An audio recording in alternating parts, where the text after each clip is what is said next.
Bonjour, nous continuons donc la partie configuration des VPN de management à travers la vérification et le diagnostic de notre configuration. Nous allons voir les commandes qu'on va utiliser pour faire le diagnostic de notre configuration et nous allons configurer un cas de figure qui est assez spécial et nous allons configurer un cas de filtrage comme on va voir pour pouvoir séparer l'accès des CE entre les différents clients VPN. Donc la première commande show IP route, c'est quelque chose qu'on a déjà fait. On a aussi fait un ping lors on a aussi fait on a aussi fait un ping on a aussi fait un ping lors de notre dernier lab. On va maintenant configurer du telnet pour vérifier qu'on peut accéder au CE1 Alform depuis CE gestion. On va configurer les lignes VTY ou les lignes VTY et on va faire des sessions telnet sur le routeur CE Alform. Donc c'est toujours le même lab. On a la loopback qui simule notre source de gestion 10.40.40.40.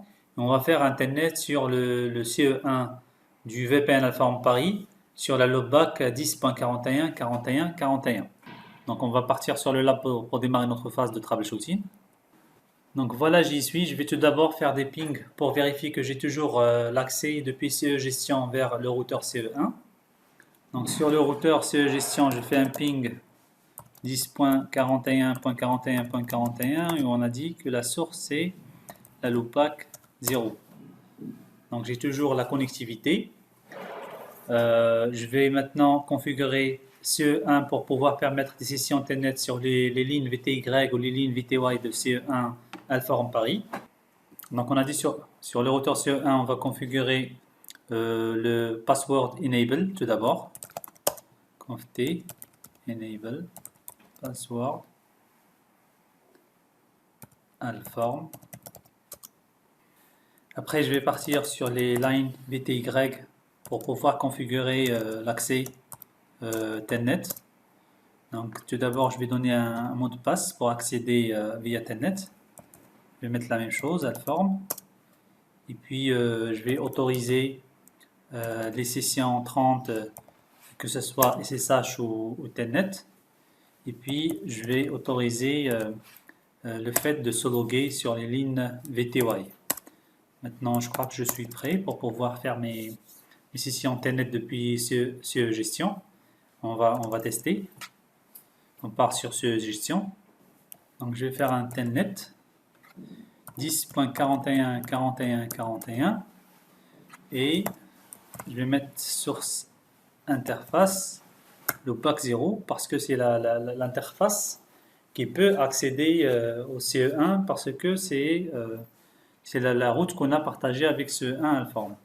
On ne peut pas accéder à travers une autre interface. Voilà, ça marche. On m'a demandé le mot de passe, je fais entrer. Voilà, je suis sur CE1. Le mot de passe enable. Voilà. Donc la session Internet elle a bel et bien marché depuis CE Gestion sur le routeur CE1 Alform de Paris. Maintenant je vais partir sur le routeur CE1 Université. Je vais faire la même chose que j'ai fait sur CE1 Alform Paris.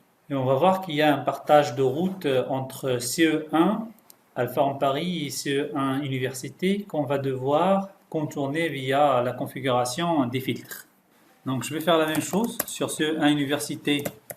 Je vais configurer une interface loopback de gestion. Alors 15 IP adresse 10.42.42.42 pardon 10.42.42.42 255 255 255. Donc ce qu'on avait configuré sur le routeur CE1 comme protocole de routage, c'était EA et gRP. On va pouvoir inclure l'interface loopback 15 sur le protocole EA et gRP. Comme ça, on va pouvoir la partager avec le routeur PE1. Donc conft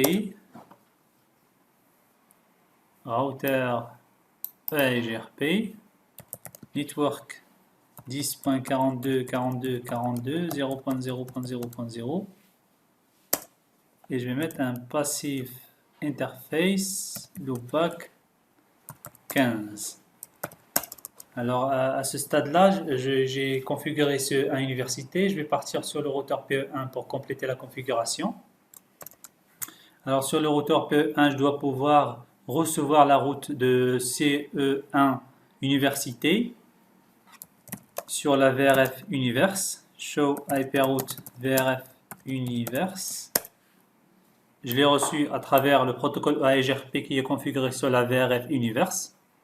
C'est 10.42.42.42, c'est une route AEGRP. Maintenant, cette route-là, normalement, elle est partagée via la VRF universe et avec une route target, qui est la route target par défaut, qui est configurée sur le routeur PE1 pour la VRF universe. Où il est ma VRF universe? Voilà, la VRF universe. Donc je suis en train de l'exporter avec une route target 400. Ça veut dire qu'il est en train d'être importé par le routeur CE2 université connecté au routeur PE3. Je vais devoir contourner ceci en configurant les route maps que j'ai configurés pour le routeur CE1 Alform Paris. Donc je vais configurer une access list standard. Loopback, on a dit seul, et je vais rajouter numéro 2. Je vais faire un permit 10.42.42.42, pardon, 42.42 0.0.0.0. Je vais partir pour configurer une route map. Route map solution de gestion de permit 10. Je vais faire un match sur l'access list loopback seul 2 et je vais faire un set extended community route target. C'était un 65.165.2.900. Voilà. Je vais partir sur la VRF universe. Je rentre sur l'adresse family IPv4. Je fais un route target. Là, maintenant, je vais importer la valeur 900. 165.2.900. Je ne vais pas appliquer le filtre et on va voir que je vais importer la route de gestion de CE1 Alform de Paris. C'est une faille de sécurité. Donc on va voir. Show IP route VRF universe.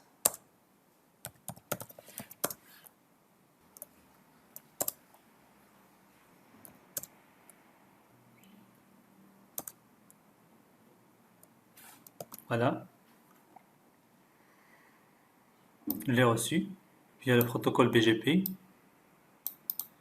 Ceci veut dire que sur la VRF université, un VPN différent, je reçois une route qui est sur un VPN Alform. C'est quelque chose que je dois pas avoir. C'est une faille de sécurité.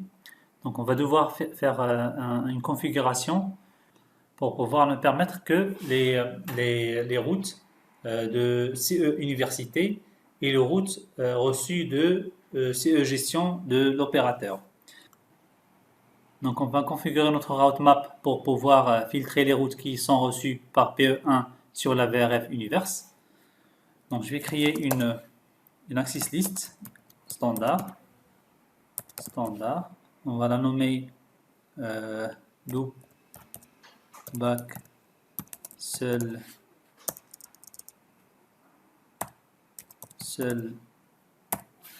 1. D'accord, on va faire un permit 10.40.40.40.40 0.0.0.0 pour ne recevoir que la route du CE gestion. Je vais configurer ma route map. Donc route map solution de gestion 1. C'est une nouvelle route map. Permit 10.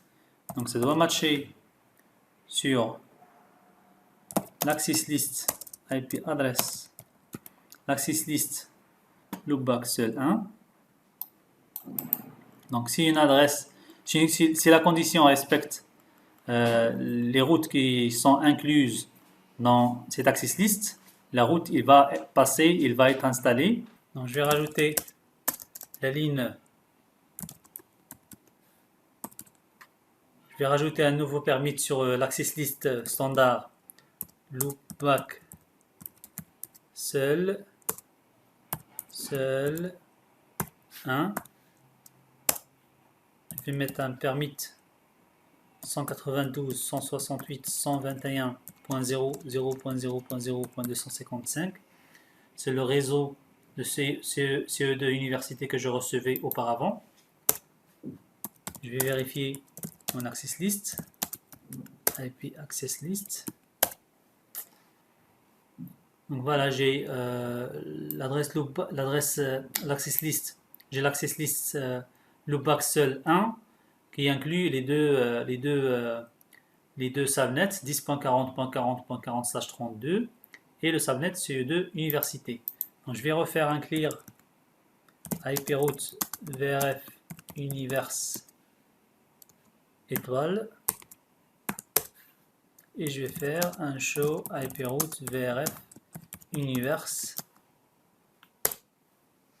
Voilà, je reçois maintenant la route, il est autorisé. Donc maintenant j'ai la communication entre CE1 université, CE2 université, et j'ai la communication entre CE gestion et CE1 université de Paris. Ce que je peux faire aussi un test ping sur le CE1 université de Paris. Donc, pour vérifier le bon fonctionnement de notre configuration, je commence par le enable password, alform.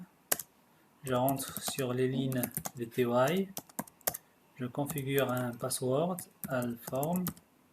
Je vais autoriser les sessions de login, puis je vais autoriser les sessions Telnet et SSH à travers la commande transport input all.